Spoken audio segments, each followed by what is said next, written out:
9절에서 10절 말씀을 보면요. 해 아래는 새 것이 없다고 기록되어 있어요. 이미 있었던 것이 돌고 돈다. 반복이 된다고 그래요.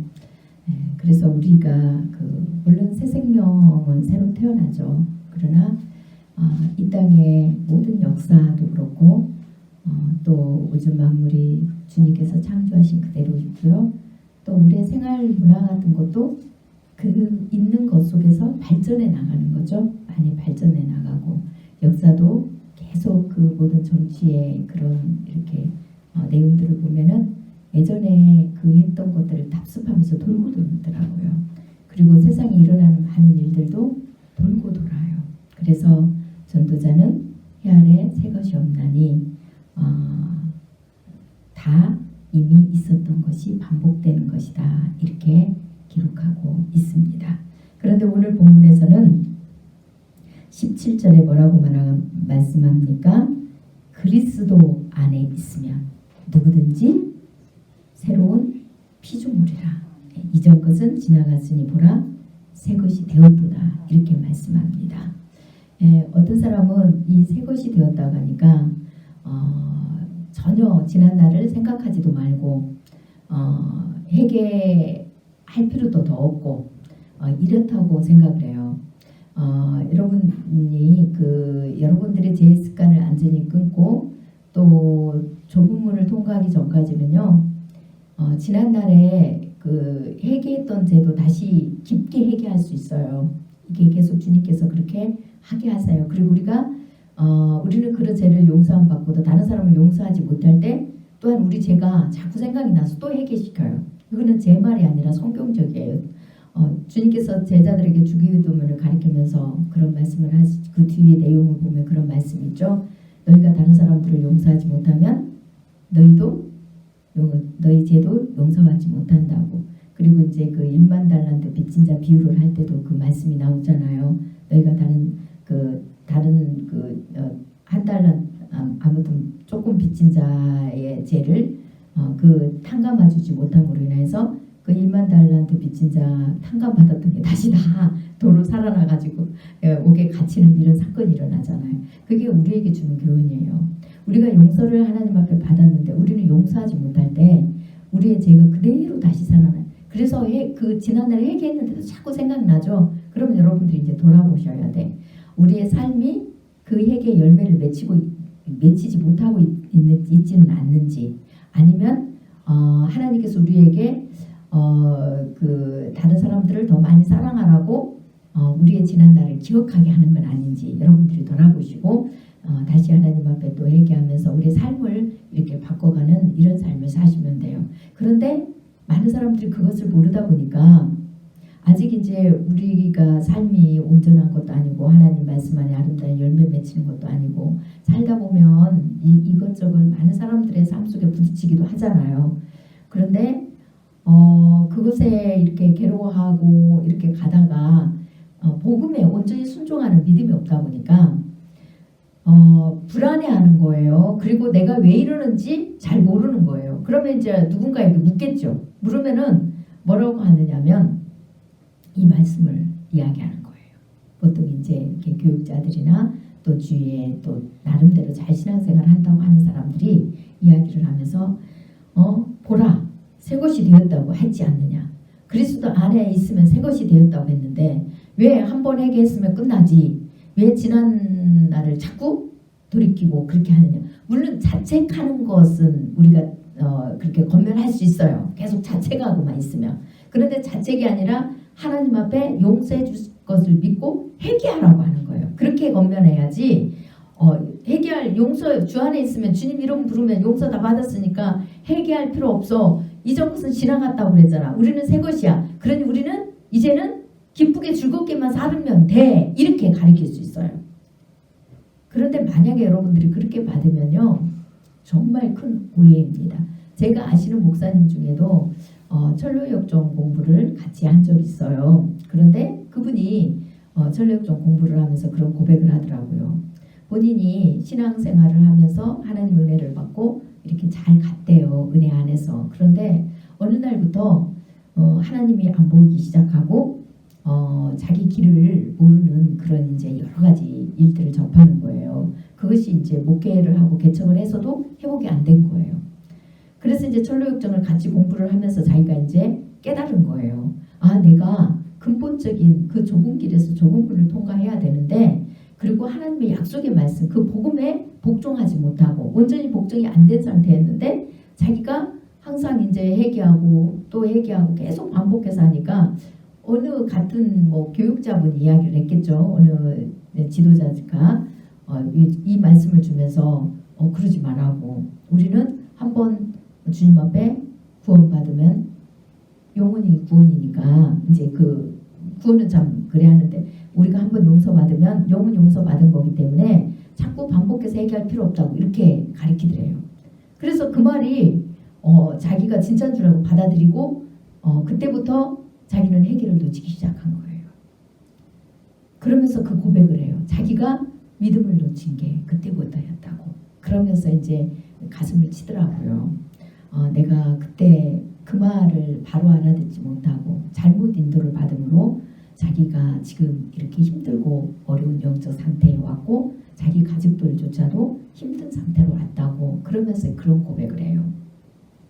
그러면은 오늘 본문에서 이제 주 안에 있으면 새로운 피조물이 됐고 이전 것은 지나갔으니 보라 새 것이 되었도다. 이것은 주님께서 우리에게 주는 교훈이 뭘까요? 우리가 주님 앞에 진짜 용서함 받았잖아요. 복음의 복종에서 용서함 받았어요. 그러면은 우리가 새 것이 되었대요. 주님 안에서. 주님의 은혜로 말미암아 우리가 새 것이 되었어요. 그러면 새 것은 어떻게 살아야 될까요? 새 것답게 살아야 되잖아요. 새 것답게. 그 뜻이에요. 새 것이 되었으면 새 것으로 살으라는 거예요. 새 것이 되었으니까 너희 옛날 그걸 다 잊어버리고, 다 옛날 것은 지나갔으니까 기억도 하지 마. 할 필요 없어. 그냥 너희는 새 것이 되었어. 이제 앞으로 더럽게 살아도 새 것이야. 한 번 새 것은 영원한 새 것이니까 그냥 새 것으로 즐겁게 그냥 살면 돼. 이 뜻이 아니에요. 많은 사람은 그렇게 오해하고 있는 부분이 많이 있더라고요. 새 것이 되었다고 하니까 그냥 이제 앞으로 계속 내가 정말 모래밭에 뒹굴어도 우리는 자책하고 회개할 필요도 없고 지난 날을 돌아볼 필요도 없고 그냥 우리는 마냥 기쁘게 즐겁게 그냥 가면 돼. 그런데 여러분, 그렇게 가려고 해서 그렇게 기쁘게 즐겁게 가지던가요? 안 되죠. 그렇게 안 됩니다. 그래서 오늘 사도 바울은 이렇게 이야기해요. 너희가 그리스도 안에서 은혜를 입고 새 것이 되었다. 새로 창조된 피조물이다. 그러면은 왜 내가 너희를 그렇게 그렇게 새롭게 창조했느냐? 그 본문 답을 15절에 이렇게 이야기하고 있습니다. 그가 모든 사람을 대신하여 죽으심은 살아있는 자들로 하여금 다시는 그들 자신을 위하여 살지 않고 오직 그들을 대신하여 죽었다가 다시 살아나신 이를 위하여 살게 하려 함이라. 이래 돼 있어요. 주님께서 우리를 용서해 주시고 하나님의 자녀로 새로 회복시켜 주셔서 이제 우리가 사단의 자식이 아니라 하나님의 자녀로 우리가 회복이 되었으면 우리는 주님 안에서 이제 새롭게 된 거예요. 그러면은 새롭게 되었다는 것은 아까 이야기한 것처럼 이제 새 삶을 살아야 되는데 누구를 위해서요? 나를 위해서요? 주님을 위해서요. 주님을 위해서 살으래요. 그런데 우리 삶 속에 주님을 기억하는 게 없으면 안 되겠죠? 우리 삶 속에 항상 주님을 기억하면서 주님이 원하시는 게 과연 무엇일까? 주님이 원하시는 게 무엇일까? 우리가 주님 앞에 항상 구하고 묻는 거예요. 주님의 뜻을 묻는 게 그거잖아요. 주님이 저에게 어떤 삶을 원하세요? 주님 가르쳐 주세요. 주님, 제가 이것을 사업을 하는 게 옳습니까? 아닙니까? 이것만 맨날 물으라는 게 아니에요. 주님이 저를 통하여서 뜻하고자 하는 뜻이 뭡니까? 제가 주님을 위해서 무엇을 하기를 원하십니까? 하면서 그 주님의 뜻을 묻는 거예요. 그래서 우리가 주님 은혜 안에 새로운 은혜를 입었다는 것은 그렇게 하나님 은혜 가운데 주님을 위해서 살게 하려고요. 그런데 그 주님을 위해서 사는 삶이 무엇입니까? 18절에 이렇게 기록되어 있죠. 모든 것이 하나님께로서 났으며 그가 그리스도로 말미암아 우리를 자기와 화목하게 하시고 또 우리에게 화목하게 하는 직분을 주셨으니 곧 하나님께서 그리스도 안에 계시사 세상을 자기와 화목하게 하시며 그들의 죄를 그들에게 돌리지 아니하시고 화목하게 하는 말씀을 우리에게 부탁하셨느니라 이래 돼 있어요. 주님과 화목을 원하세요. 주님을 위해서 산다는 것은 하나님과 먼저 화목이에요. 화목. 그러면 우리가 하나님 앞에 화목하려고 하면 뭐를 해야 돼요? 하나님의 은혜를 기억해야 되잖아요. 주님께서 우리를 대신해서 죽으셨대잖아요.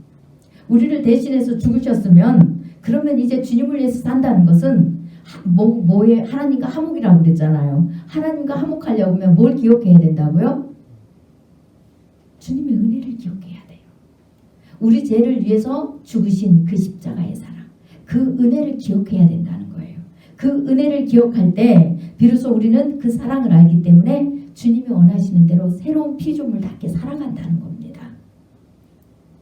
그러면 제가 여러분에게 오늘 구원론에 대해서 다시 정리를 할게요. 계속 제가 말씀드렸지만 이거는 신앙의 가장 기초가 되면서 가장 마지막이 되기 때문에 그래요. 여러분들이 이 기초가 정확하지 않기 때문에 많은 사람이 신앙생활을 하지만 신앙이 잘하지 않고 있어요. 믿음이 잘하지 않았기 때문에 굉장히 여러분들이 힘들어하면서도 뭘까요? 첫째는 복음을 못 전해준다는 사실이에요. 복음을 정확하게 전해주지를 못하고 여러분들도 복음에 대해서 정확하게 여러분 안에도 없기 때문에 계속 흔들리잖아요. 말씀에서도 흔들리고 자꾸 다른 이렇게 교리를 쫓게 되고 다른 것들을 다른 그 인간 메시아를 찾게 되고 이런 일들이 계속 반복되었잖아요. 그러면 제가 이 복음을 정확하게 하기 위해서 이 연초에 다시 정확하게 정리해 드릴게요. 네, 받아 적으시지 않아도 영상에 제가 그 내용만 캡처해서 올리라고 그랬어요. 그래서 영상을 하는 거예요. 여러분들이 하나님의 자녀입니까? 아닙니까? 자녀잖아요. 안 믿는 자들도 하나님의 자녀입니까? 아닙니까? 자녀예요. 하나님께서는 태초에 우주 만물도 창조하셨고 인간도 낳으셨어요. 그리고 기르셨어요. 그래서 모든 사람은 하나님의 자녀예요. 그런데 하나님을 믿지 못하고 자기 생각대로 자기 뜻대로 삶으로 인하여서 하나님의 자녀인 것을 자기들이 잊어버려요. 그때부터 하나님을 믿지 않으니까 하나님과의 그 화목한 관계가 깨져버리잖아요. 하나님을 믿지 않으면은 하나님 뜻대로 순종할 수가 없어요. 하와도 마찬가지였죠. 하나님 뜻대로 순종하지 않았는데 왜 순종 안 합니까? 자기 생각이 더 옳았기 때문에요. 우리는 사단한테만 자꾸 핑계대는데 곧 내가 사단이에요. 내 생각이 사단이에요. 내 생각이. 사단은 우리 생각으로 하나님의 뜻을 거부하게 하잖아요. 그래서 우리 생각이 사단이기 때문에 우리 생각이 더 옳아요. 하나님 말씀보다. 하나님을 전적으로 믿고 신뢰하고 경외하지 않는 거예요. 그래서 우리가 하나님 말씀에 순종하지 않는 순간에 하나님과 우리의 관계는 화목의 관계로 깨지고 멀어져요. 그러면 하나님이 우리 아버지고 우리가 하나님의 얼마나 사랑스러운 자녀인지가 잊어버리기 시작해요.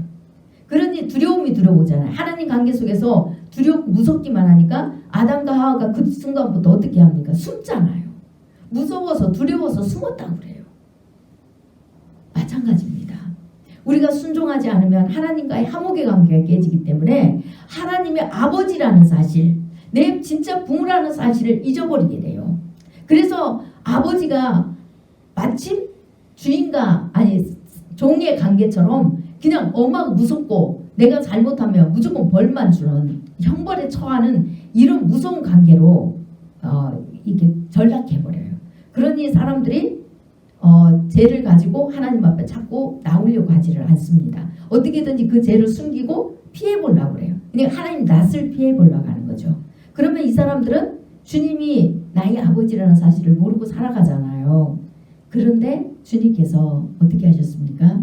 그런 죄들을 인간을 위해서 대신 다 짊어지고 십자가에 못 박혀 죽으셨어요. 그래서 우리가 누구든지 이제는 육체로 이스라엘 백성만 하나님의 자녀가 되는 게 아니라 누구든지 그 예수 그리스도의 그 십자가 사건, 나 때문에 죽으신 그 한없는 은혜의 사건을 믿고 그분 앞에 나아가면 우리가 그분의 은혜를 다시 받음으로 말미암아 하나님과 화목하게 돼요. 그래서 그때 비로소 다시 나를 용서하고 사랑해 주시는 하나님이 나의 아버지시네. 내 아버지이기 때문에 두려워하지 않고 내 죄를 그분 앞에 다 쏟을 수가 있는 거예요. 다 갖다 놓을 수가 있는 거예요. 주님 받으세요 하고 사랑을 알기 때문에 아버지니까. 그래서 자식과 부모의 관계가 새로 맺어지는 겁니다. 자식과 부모의 관계. 그걸 또 뛰어넘어서 남편과 아내의 관계로 그리고 또 뛰어넘어서 친구와 가장 친한 친구의 관계로 그렇게 우리가 점점 친밀해져 가요. 하나님과 하나님에서 아버지로, 아버지에서 남편으로, 남편에서 친구로 그렇게 친밀한 관계로 계속 가는 거예요. 그러면은 여러분 생각해 보세요. 여러분이 하나님의 자녀로 회복이 됐어요. 조건이 없잖아요. 자녀로 회복되는 거에는 조건이 없어요. 아무 조건이 없이 주님께서 조건 없이 여러분들에게 나타내 주셔서 그분을 믿게 하고 그분을 찾게 하고 그분의 음성을 듣고 교회에 오게 하고 이랬어요. 그 조건이 없는 거잖아요. 조건 없이 여러분들이 은혜 베풀어 주셨어요. 그러고 나서 여러분들이 하나님의 자녀인 걸 알았어요.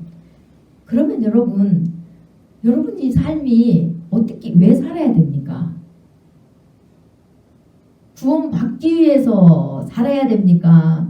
구원 받았기 때문에 살아야 됩니까? 구원 받았기 때문에 살아요.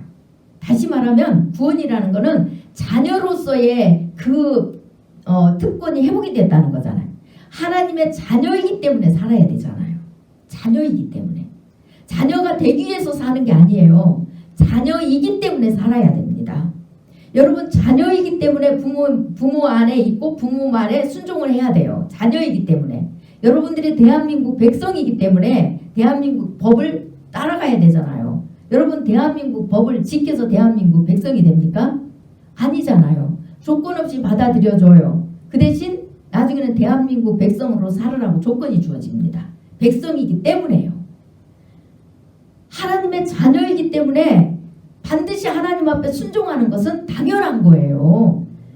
그런데 여러분들이 하나님의 자녀로 알고 또 그 자녀로 회복을 하나님으로부터 받아놓고도 여러분들이 순종을 거부해요. 곧 하나님의 그 진리의 은혜에 순종을 하지 계속 안 하려고 하고요. 또 뭐를 안 해요? 여러분들이 그 진리의 말씀에 또 삶을 다 드리려고 하지 않습니다. 그러면은 여러분들이 뭐가 됩니까? 여러분들이 스스로 하나님의 자녀인 것을 거부하는 거예요. 스스로 하나님의 자녀인 것을 거부하는 것이지 살지 않았기 때문에 자녀로서 영생에 들어가지 않는다가 아니에요. 자녀가 되었기 때문에 주님 품 안에 순종함으로 말미암아 비로소 그 하나님 품 안에 우리가 거하게 되고 그 품 안에 계속 머물러 있으니까 자동으로 영원한 생명으로 들어가는 거예요. 자동이에요. 자동. 그 품 안에 있으면 자동으로 영원한 생명으로 들어가는 겁니다. 그런데 여러분들이 그 하나님 말씀에 순종하지 않으면 자녀가 되어 있는데도 그 하나님 품을 여러분들이 떠나기 때문에 그 떠난 상태로 주님이 오시든지 여러분들의 생명이 떠나든지 하면은 하나님 품에 없었기 때문에 하나님 품 안에 있는 영원한 생명으로 이어지지를 못하는 겁니다. 여러분들이 그 안에서 주님의 사랑의 은혜가 계속 그 품 안에 있을 때 비로소 알게 돼요. 그 품 안에 있을 때 비로소 예수 그리스도의 그 십자가의 은혜가 사라지지 않아요. 그래서 여러분들이 하나님의 안에 들어와 보면 완벽하지 않아요. 하나님 앞에 부족한 것 투성인데도 불구하고 주님 품 안에 있기 때문에 자녀로서 순종의 길을 걸어가면서 부족함들이 있기 때문에 하나님께서 계속 우리를 용서해 주시고 있는 그 은혜, 그 복음의 복종이 사라지질 않습니다. 오직 은혜라는 오직 믿음이라는 진리가 사라지지 않아요. 그래서 우리는 그 표를 가지고 우리 주님 품 안에서 머물면서 자동으로 영원한 생명까지 이어지는 겁니다. 그런데 여러분들이 그 진리를 모르고 계속 여러분들이 자꾸 살아야 구원이 있다, 살아야 구원이 있다 이러면은 이게 여러분들이 자꾸 잘못됐다, 행위 구원이라고 자꾸 정죄를 당하는 거예요. 정죄를. 이게 우리가 자녀이기 때문에 당연히 살아야 되는 이 진리를 자꾸 모르잖아요. 그러면 사람들한테 여러분 주님의 은혜를 어떻게 전합니까? 전할 수가 없잖아요. 말이 앞뒤가 안 맞아요. 분명히 어떨 때는 살아야 구원이 있다고 해놓고는 또 어디 가서는 아이고 믿어야 된다고 하고 또 이러면은 아니 그럼 도대체 저게 뭐야? 저도 옛날에 그랬어요. 도대체 저게 뭐야? 근데 믿음과 제가 계속 말씀 속에 말씀드렸지만 믿음과 영생은 하나라고. 주님의 은혜로 우리가 은혜로 구원을 입었는데 그것이 영원한 생명까지 이어지는 거라고. 자녀이기 때문에요. 자녀이기 때문에 영원한 생명까지 이어지기 때문에 하나님께서 순종을 요구하신다고. 순종할 때 비로소 하나님의 그 진리의 사랑 우리에게 한없이 죽을 때까지 우리 주님 오실 때까지 베풀어주는 그 보혈의 공로가 사라지지 않고 우리가 그걸 알기 때문에 하나님 앞에 담대하게 항상 우리의 허물을 내어놓을 수 있는 것이라고. 매 순간 매 시간 매일 주님 앞에 그 부족한 것들을 날마다 내어놓게 돼요. 내어놓게 되니까 그 은혜가 우리 안에 흐를 수밖에 없고 우리는 그 은혜에 감사할 수밖에 없고 그러니 우리가 뭐를 더 찾겠어요? 어디를 더 기웃거리겠습니까? 우리 안에서 주님이 일하세요. 우리 안에서 주님이 일하셔서 우리의 그 공허함과 아픔과 고통과 이런 모든 수고한 짐들을 주님이 대신 맡아주시는 거예요. 그때. 그래서 우리가 세상 사람들과 다르게 살아가는 겁니다. 만약에 여러분 그게 없다면 여러분들 세상 사람과 교회는 다니는데도 똑같아요. 세상 사람들과 똑같으면 안 되잖아요. 비정상이 돼야 돼요. 여러분 세상에 근심 걱정이 있으면 사람들은 통곡하고 울고 맨날 그래야 돼요. 그런데 믿는 사람은 처음에는 그런 아픔이 있을 수는 있지만 또 두려움도 있을 수는 있지만 세상 사람들하고 달라야 돼요. 다른 고백이 나와야 돼요. 그래서 세상 사람들이 여러분들을 볼 때 비정상이구나. 아니 이 속에서 이런 상황 속에서 어떻게 기뻐할 수 있지? 이런 상황 속에서 어떻게 저를 견딜 수 있지? 이런 상황 속에서 어떻게 저러지? 어떻게 감사할 수 있고 어떻게 저 속에서 저렇게 아무렇지도 않게 살아갈 수 있을까? 이게 나와야 돼요. 주위 사람들이 여러분들을 보고 달라야 되잖아요. 그런 은혜 안에서 여러분들이 머물려고 하면은 오늘 본문 말씀처럼 하나님의 은혜를 입었거든. 또 은혜를 입기를 원하시거든. 그러니까 이 은혜는 뭘 말합니까? 내가 하나님의 자녀라는 확신. 내가 진짜 하나님의 자식이네. 하나님이 진짜 나의 아버지시네.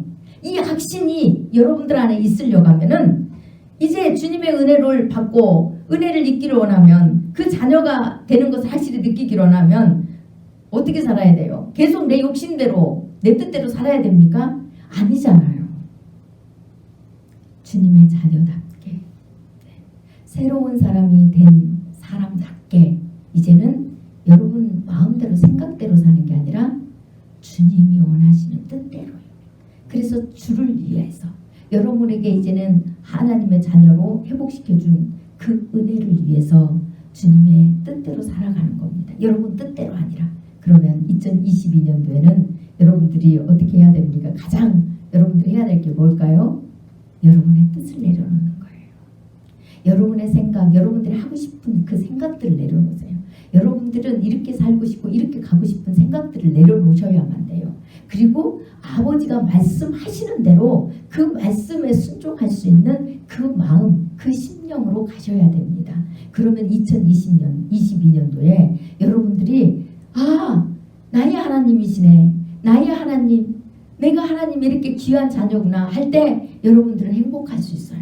여러분들의 모든 고난이 사라져요. 모든 질병이 사라져요. 모든 아픔이 사라져요. 모든 얽매였던 문제들이 풀어지기 시작합니다. 그래서 새로운 2021년이 되시기를 간절히 축원합니다. 기도하겠습니다.